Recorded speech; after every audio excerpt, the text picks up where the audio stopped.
Bem, vamos falar primeiro do CVA. O CVA é muito interessante porque, ao final de contas, você vai ter uma análise quantitativa de percepção de valor do cliente. E não é fácil você trabalhar e descobrir o que é valor para o cliente. Eu vejo alguns advogados quererem cobrar um valor por entender que já estão com determinada experiência e entendem que a proposta de valor que o serviço dele oferece já capacita ele a cobrar um valor mais alto. E aí ele faz um movimento que depois ele tem que retroagir. Por que que isso aconteceu? Porque ele não tomou cuidado de fazer uma análise CVA, onde ele percebe como o cliente atribui valor para as características dele como profissional e do seu escritório de advocacia, mas como também o cliente faz comparações em relação aos outros escritórios de advocacia, aos concorrentes diretos. Então dessa matriz, dá para se extrair muitas conclusões. Muitas conclusões. Ela identifica a qualidade e o preço, o que é que cada um desses atributos realmente significam para o seu cliente. Ela identifica o desempenho que seus concorrentes têm em relação àqueles mesmos atributos que você está querendo analisar. E ao final, você consegue estabelecer um índice geral com uma pontuação comparativa em relação à média da concorrência. E isso te dá uma percepção fantástica de como você está em relação aos outros escritórios que atuam no mesmo ramo de direito que você.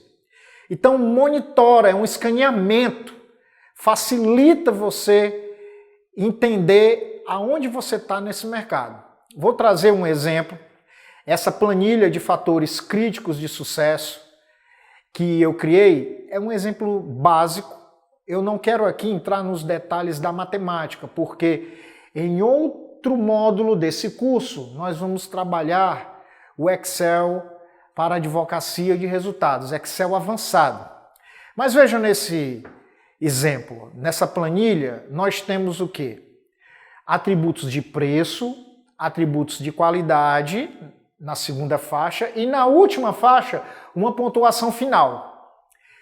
Lá em cima, em atributos de peso, eu atribuí pesos em percentuais. Para cada atributo que eu considerei importante, fazer uma análise comparativa em relação aos meus concorrentes. Vejam bem, para a relação custo-benefício eu coloquei 50%, para atingimento de resultados eu coloquei 20%, para condições de pagamento eu coloquei 30%. E aí, na sequência, vem um escritório fictício, chamado Mileniais Advocacia, e do lado um outro trecho da planilha com 3 colunas, onde eu tenho aí 3 escritórios, o alfa, o beta e o gama. Perceba que na planilha você precisa atribuir notas, que podem ser de 1 a 5. E o que é que significa essas notas? É uma escala, onde 1 o cliente vai atribuir que está totalmente satisfeito, onde 5 ele está plenamente satisfeito, 3 é neutro e 2 é parcialmente insatisfeito e 4 parcialmente satisfeito. Então o advogado, depois de construir uma planilha como essa, ele só vai atribuir pontuações de 1 a 5 nesses campos em amarelo. Bem, você deve estar se perguntando, Neumar, esse serviço é para o advogado fazer? Ou é o cliente que vai dar essa pontuação? É o cliente. E aí você deve estar fazendo uma outra pergunta. E como é que eu vou conseguir esses dados? Como é que eu vou conseguir entrevistar esses clientes para obter esses dados? Parceria. Se você ainda é um estudante de direito, você pode fazer isso como um trabalho acadêmico, um artigo científico ou até mesmo o trabalho de conclusão de curso. Veja que interessante, você pode procurar a seccional da OAB na sua cidade e com um documento da faculdade você se colocar à disposição para realizar esse estudo com a autorização da OAB. E nisso você tem que dar uma contrapartida. Você vai oferecer um resultado de graça para a OAB, que seria o quê? Quando você tivesse o final daquele estudo, você poder apresentar aquele estudo para a OAB ou até mesmo para os advogados. Olha que interessante. Você, desde a época da faculdade, começar a trabalhar essa curiosidade através de pesquisa, que depois vira uma pesquisa de mercado e uma pesquisa de marketing. E você pode achar que talvez os outros escritórios não vão querer contribuir, mas vão querer contribuir. Porque dentro dessa pesquisa, você vai deixar claro que nenhum dos nomes dos escritórios vão ser revelados, porque essa é a forma ética de realizar a pesquisa.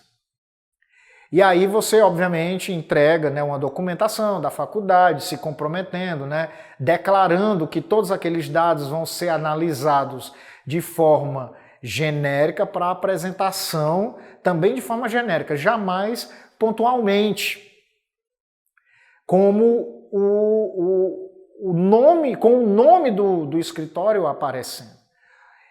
E aí o que você vai apresentar vai servir também para os outros escritórios.